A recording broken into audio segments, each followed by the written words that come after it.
Hey Algebra 1, this is going to be our unit on angle relationships, and we're going to go and start with just filling out a vocabulary sheet that was given to you. You already have the definitions written for you, so your job is to just draw them and draw some examples of what they look like. So let's get started with the first one. For the first one we're going to look at is congruent angles, and that just basically means if two angles have the same measurement, they are congruent. So here's just an example of a picture of congruent angles. Just make sure that you draw that picture before we move on. If you need to pause the video here, you can go ahead and pause it.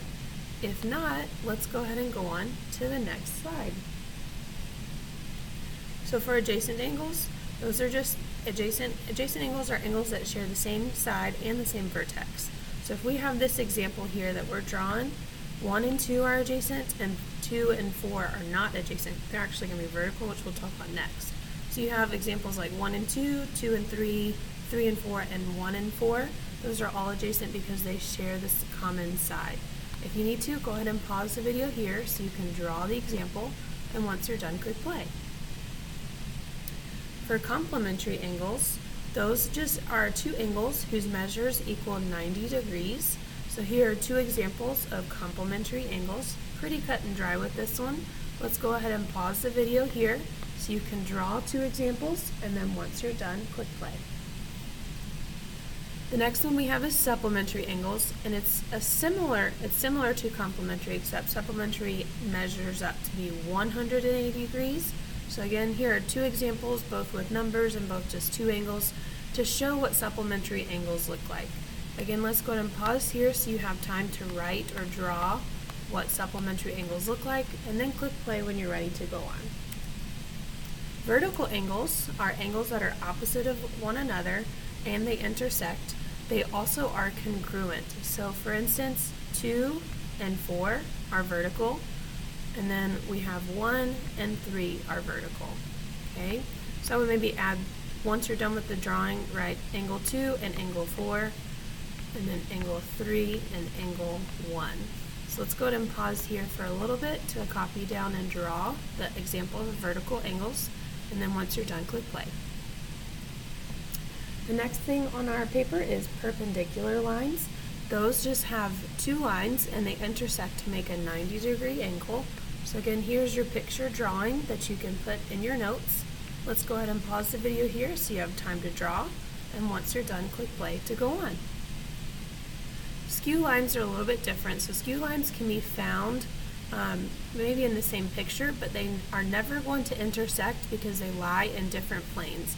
So like for this example, you have a plane down here, and then you have a plane up here. So there are two separate planes, or two separate playing fields, and line A and line F are considered skew lines. This one might take you a few moments to draw, so let's go ahead and pause here. Draw as best as you can and maybe highlight or color the two skew lines, and then once you're done, click play to go on.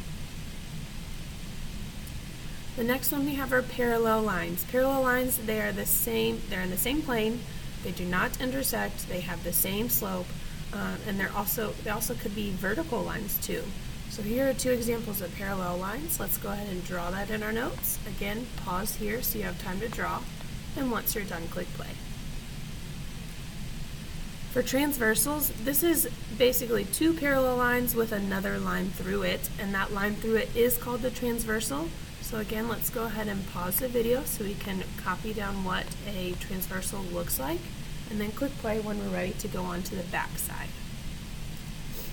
Corresponding angles, that is just another way that you can say two lines are intersecting and they are in corresponding positions. If you work with parallel lines, corresponding angles are also congruent. So for example, here are two sets of parallel lines, and angle A and angle B are corresponding. So let's go ahead and copy this down so you can see what corresponding angles look like, and then once you're done, click play. It might also be helpful to maybe add some degrees. Maybe we say that both of these are 80 degrees. I just estimated that for those. So let's go ahead and pause here. Okay. Alternate interior angles. This is a little bit different. Those are two angles formed by the same two lines in a transversal that between those two lines on the opposite side of the transversal. That's a lot of words here, so I'm just going to show up a picture real quick. Alternate interior means they're on the inside of the transversal, or inside of the parallel lines.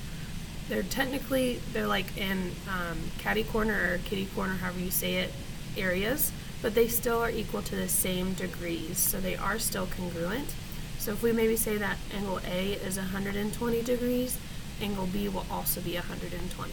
Let's go ahead and pause here so you can draw what transversals look like, and then once you're done, click play. Alternate exterior, kind of the same, along the same lines of alternate interior, except they're on the two outside parts. So this would be over here, you could see the two outside angles. They are still congruent, and they're just alternating on the parts. They're not corresponding, they're alternating. And again, they're congruent, so maybe we say angle B is 60 degrees, and that means that angle A would also be 60 degrees in this example. So let's go ahead and pause here so we can draw what alternate exteriors look like, and then once you're done, click play. So this next little piece you're going to try by yourself. So I'm going to give you time to pause now, and you're going to find what are the four angle relationships that are equal to one another. So after going through your examples, what relationships are going to be equal? Go ahead and pause, and then once you're done answering, click play to check your answers. So the four angle relationships that are equal to one another, one could be corresponding angles, another one could be alternate interior, alternate exterior, and then vertical angles. So those are your four angles that are equal to one another. The next one we have, what two angle relationships are sums, meaning what angle relationships have to be added together to find their relationship. Let's go ahead and pause the video here so you can try this one by yourself, and then once you're done, click play to check your answer.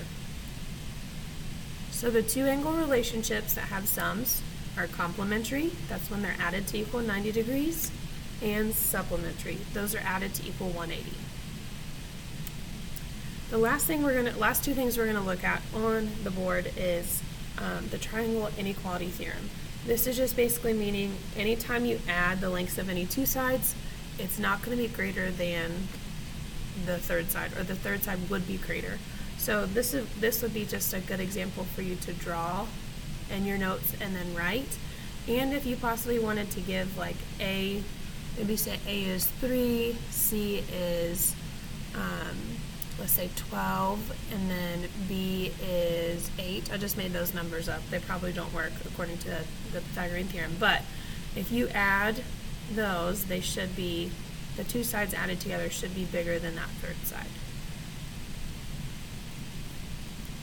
The last one is the triangle angle sum, and that just means when you add all the angles together in a triangle, they equal 180 degrees. So let's go and just maybe draw this example of a triangle, and the measure of angle A plus measure of angle B plus measure of angle C does give you 180 degrees.